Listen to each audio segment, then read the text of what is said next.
বড় পীরের কইব জারি গান, শুনিবে যত আসে কান। বলবো এবার তাহার কাহিনী,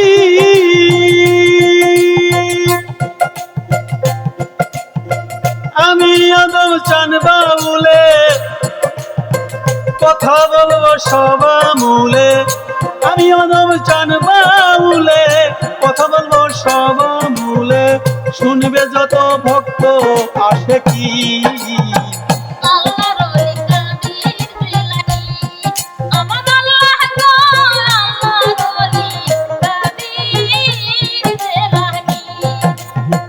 আউলিয়া রাউলিয়া তুমি আসে গানের নয়ন মনি। আপনি কাদের জিলানির জিলানি, আই গো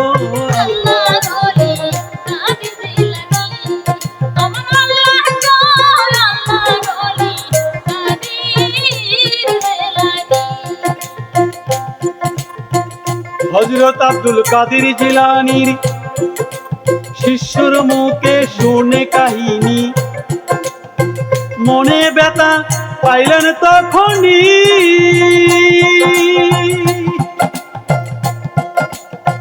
ওই তাতিকে বলে পীরে, বাবা তোমার বাবা আমি কই তোরে। পীর ফকির গরিব লোক মুসাফির, আমি রমনায় আমাদেরকে এ ধরনের কথা বলে। তাতে কি অসহায় যায়, তাতে তাতে কি আসে যায় আমারই।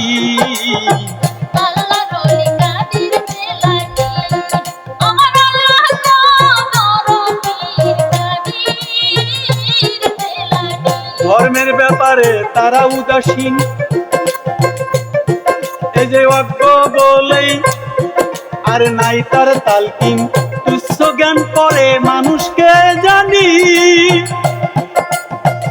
বাবা তাতি বাদশাহ অত্যাচার করিলে আল্লাহ বিচার করবে তারে। আমি তোমায় বলিলাম এখনই,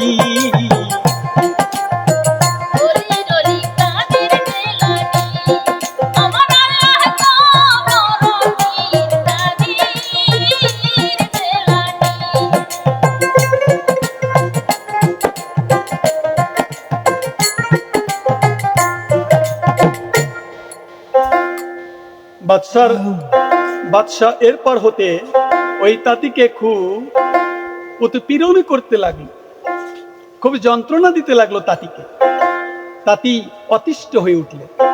অবশেষে তিনি বড় পীর আব্দুল কাদের জিলানীর নিকটে যেয়ে আবার প্রতিকার কামনা করলেন। হুজুর, আমার উপরে ওই বাদশাহ, নজদের বাদশাহ আবার অত্যাচার শুরু করেছে, আমি তো তাঁতি, দয়াল গো আপনি কিছু করুন। তাতে যেই সময় পীর সাহেবের নিকট অত্যাচারী বাদশার প্রতিকারে চেয়ে বাদশার হীন মনতার কথা ব্যক্ত করলেন, সেই সময় বড় পীর আব্দুল কাদের জিলানী জালালি অবস্থায় ছিলেন। শিষ্যের মুখে বাদশার কর্তৃত্ব উৎপীড়নের কথা শুনে বলে উঠলেন, আল্লাহ পাক এই মুহূর্তে জালেমের বিচার করে উপযুক্ত শিক্ষা দিতে পারেন। তোমার আর চিন্তার কোনো প্রয়োজন নাই হে তাঁতি, তোমার কোন চিন্তার কারণে আল্লাহ এই মুহূর্তে বিচার করতে পারেন বাদশাহ। তারপর বড় পীর আব্দুল কাদের জিলানী রাহমাতুল্লাহ আলাইহি একখানা কাগজের মধ্যে নজদ শহরের একটি চিহ্ন এঁকে ভক্তের হাতে দিয়ে বললেন, যাও এই তাবিজটি মাটির পিয়ালা দ্বারা চাপা দেওয়ার সময় বলবে, হে জালিম বাদশাহ, তুমি তোমার দলবল নিয়ে এর মধ্যে ঢুকে যাও, অদৃশ্য হয়ে যাও। পেয়ালা, সেই পেয়ালা কেহ না উঠালে তারা উহাতে মুক্তি পাবে না। ওই পেয়ালার ভিতরে মাটির নিচে বাদশাহ সহ ডেবে যাবে তারা। তাতে কাগজখানা ও একটি মাটির পেয়ালা নিয়ে বাড়ি রওনা করলেন। বাড়ি যে তার নির্দেশ মতে একখানা পেয়ালা দ্বারা কাগজখানা চাপা দিলেন। এমন জালেম, অমনি জালেম বাদশাহ ও তার অনুসারীরা অদৃশ্য হয়ে গেল। ইতিপূর্বে নজদের বাদশাহ ধার্মিক পিতা, ওই নজদের বাদশার পিতা ছিল ধার্মিক, হজ করার উদ্দেশ্যে মক্কায় গমন করেছিলেন। হজ শেষে তিনি শহরে প্রবেশ করে দেখে যে প্রধান প্রিয় পুত্র সৈন্য সামন্ত অন্যদের কাউকে দেখা যায় না, সব সেই মাটির পেয়ালার মধ্যে ঢুকে পড়েছে। ধার্মিক অত্যাচারী বাদশার পিতা হজ করিতে গেছে মক্কা, ফিরে এসে দেখে বাদশাহী তার নাই।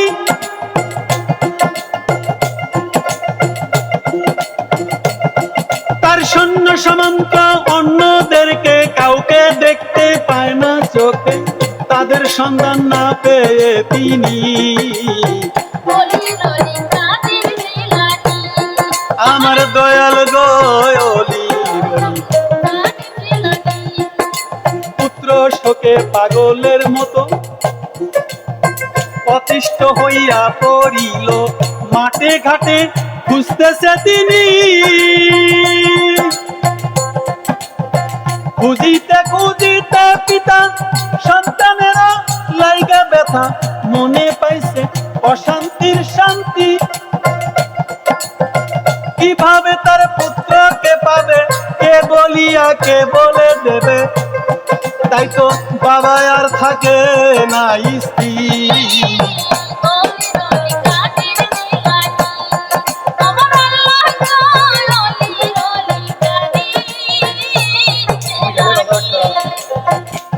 আল্লাহর কাছে কয় তোমার কি আচার্য পুত্র, রাজ্যের কোথাও না পাইলাম তো, কোথাও জনমানবের চিহ্ন নাই জানি,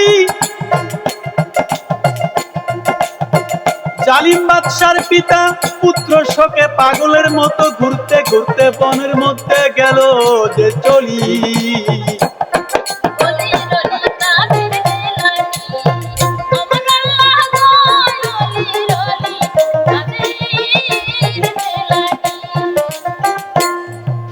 বন জঙ্গলে বাদশার অত্যাচারী বাদশার জন্য তার পিতা পাগল হয়ে গেছে, কোথায় পাবে তার সাক্ষাৎ, তার নিকটে সমস্ত কিছু বর্ণনা করলেন, কোথায় কার কাছে বর্ণনা করলেন, কামেল আউলিয়ার সাক্ষাৎ পেয়ে গেছিল ওই জঙ্গলার ভিতরে, তার নিকটে সমস্ত কিছু বর্ণনা করলেন, বিপদ হতে উদ্ধার পেতে থাকে একটি প্রন্তা বলে দিতে সবিনয়ে নিবেদন করলেন জঙ্গলের ওই আউলিয়াকে। দয়ার পরশে তাপস ওই আল্লাহর ওলি তাহাকে একটি তাবিজ দিয়ে বললেন, হাজী সাহেব এই তাবিজখানা রূপার খোলসায় ভরে রাতে শয়নের সময় আপনার মাথার নিচে রাখবেন, রাতে স্বপ্ন যুগে আপনার সাথে যে মহাপুরুষ দেখা দিবেন আপনার তার নিকট হতে সঠিক সন্ধান পাবেন যে আপনার পুত্র কোথায় আছে। হাজী সাহেব ছিলেন খুব ধার্মিক ব্যক্তি, আউলিয়ার নির্দেশে তিনি কাজ করিল, রাতে শুয়ে পড়ে যখনই নিদ্রিত অবস্থায় স্বপ্নে দেখতে পেল 4 সহচর হযরত মুহাম্মদ গো তার নিকটে হইল উপস্থিত, অলির অলি আব্দুল কাদের জিলানী। তিনি তাদের নিকট ওই মুহাম্মদ সাল্লাল্লাহু আলাইহি ওয়াসাল্লামের 4 লোককে দেখে ধার্মিক ব্যক্তি জিজ্ঞেস করলো তিনি দুঃখের কাহিনী বর্ণনা করিলি। তার দুঃখের কাহিনী শুনে নবীজি হাজী সাহেবের কথা বললেন, তিনি সঙ্গী সাথীদের পরিত্রাণের জন্য সময় আল্লাহ পাকেরই অলির অলি কাদের জিলানী। গায়েব হতে তখন একটি আওয়াজ হলো, হে আল্লাহর প্রিয় হাবিব, কই তোমারও আমার প্রিয় বান্দা আব্দুল কাদের জিলানী। তার সাথে শত্রুতা যে রাখে লোকদের উপর অত্যাচার করে, শাস্তি এমনি হওয়া হয় উচিত।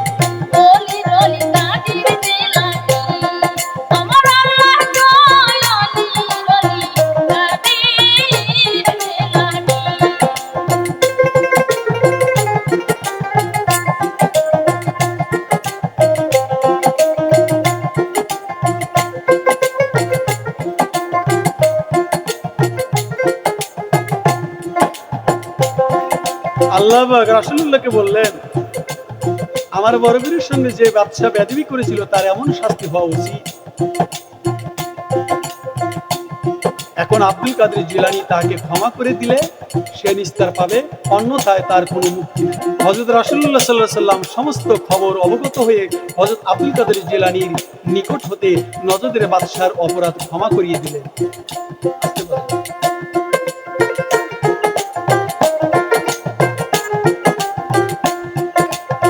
সকালবেলা আব্দুল কাদের জিলানী তার শিষ্য তাঁতিকে কইলেন যিনি, বাবা আর বিলম্ব না করে তুমি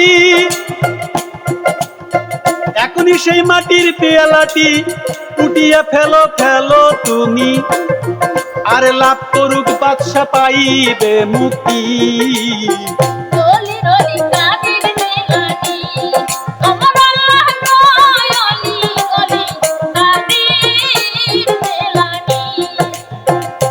বাদশা আর কোনদিন কারো অন্যায় করবে না, বড় পীর সাহেবের হয় ঘটনা।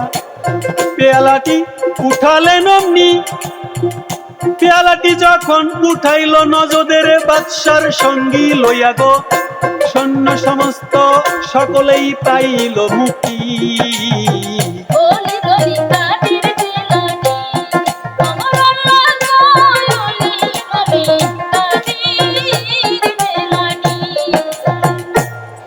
এবার সমস্ত বাদশা মুক্তি পেয়ে গেল, সাথী নিয়ে অন্যান্য সকল সবাই মুক্তি পেয়ে গেল। হাজী সাহেবের সকলকে ফিরিয়ে পেয়ে মহান আল্লাহর শুকর আদায় করলেন।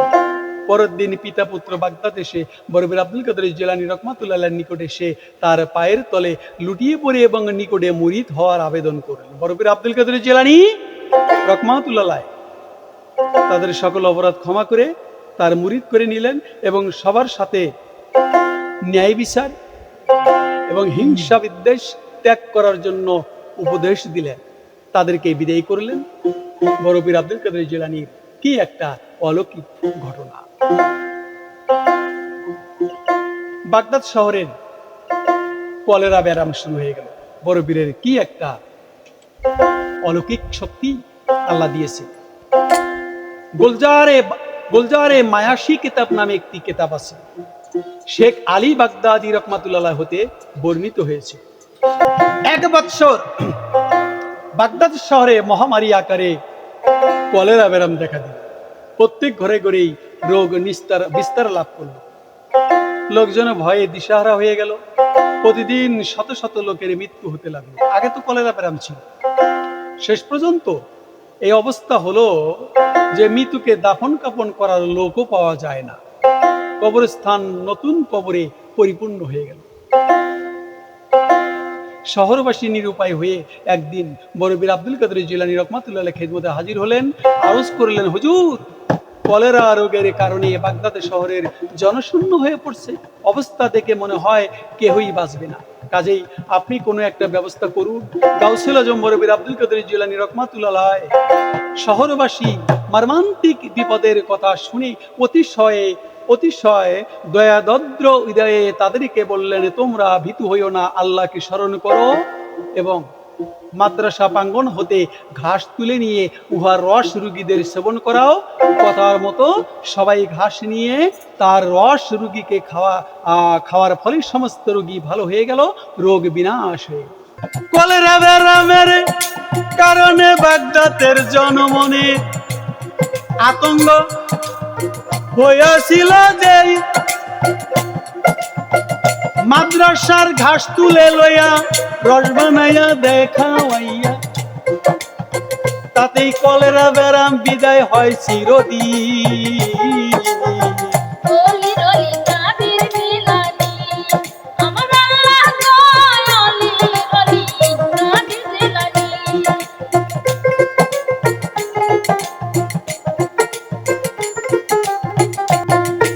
এবার এক চোরকে আল্লাহর ওলি বানানো হয়। হযরত আব্দুল কাদের জিলানী রহমাতুল্লাহ আলাইহি লতিফ কাদরি নামক কিতাবে বর্ণনা করে, বাগদাদ নগরীতে এক চোর ছিল। সেই সময় লোকদের বাড়ি চুরি করত। ওই চোর একদিন রাতে চুরি করবে মনে করে তার মনে চুরির উদয় হয়ে গেল। সেই চোর আব্দুল কাদের জিলানীর ঘরেই প্রবেশ করল। বরপীর সাহেব চোরের উপস্থিত টের পেয়ে তাকে ঘরের মধ্যে আবদ্ধ করে ফেললেন। চোর ঘরের মধ্যে প্রবেশ করার পর দু চোখ অন্ধ হয়ে যায়। সে শুধু অন্ধকার ছাড়া আর কিছুই দেখতে পায় না। তখন চোর কি করবে কোন দিকে যাবে কি টের পায় না যে ঘরের ভিতর হারাইয়া গেছে। সারা ঘর অন্ধকার হইল, চোর দরজা না পাইল, সারা রাত বন্দি হইয়াছি।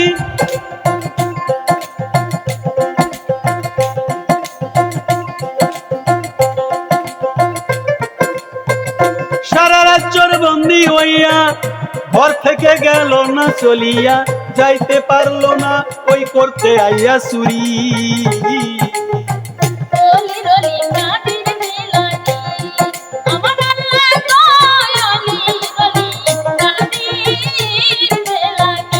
চোর সারা রাত ঘুরেছে, রাস্তা পায় নাই, ঘরে দরজা পায় নাই, বরফির বন্দি করে রাখছে। কোন দিকে যাবে? এইভাবে বেড়াতে লাগলো ঘরের ভিতরেই। তারপর ঘরের কোণে বসে শুধু মনে অনুতাপ করতে লাগলো এই চোর কেন সেই ঘরে ঢুকেছিল। চোর অনুতাপ করতে লাগলো, কেন আমি এই ঘরে ঢুকলাম। এমন সময় খাজা খিজির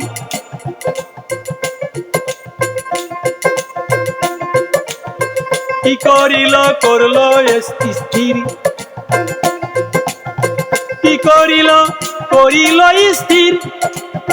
খিজির আলাইহিস সালাম আব্দুল কাদিরকে নিকট এসে বললেন তারে, আজ একজন ওলির ইন্তেকাল হইছে যে জানি, একজন ওলি গেছে মরিয়া।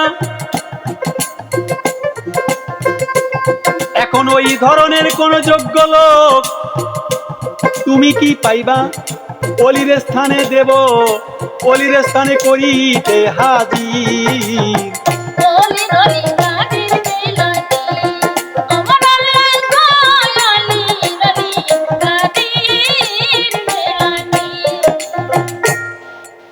যে রাত্রে চোর ঢুকেছে ওই রাত্রেই বড় পীর আব্দুল কাদের জিলানীকে খিজির আলাইহিস সালাম স্বপ্ন যুগে বললেন, হে আব্দুল কাদির, আজ একজন অলির ইন্তেকাল হয়েছে, ওই জায়গাটায় একজন অলিকে বসায় দিতে হবে।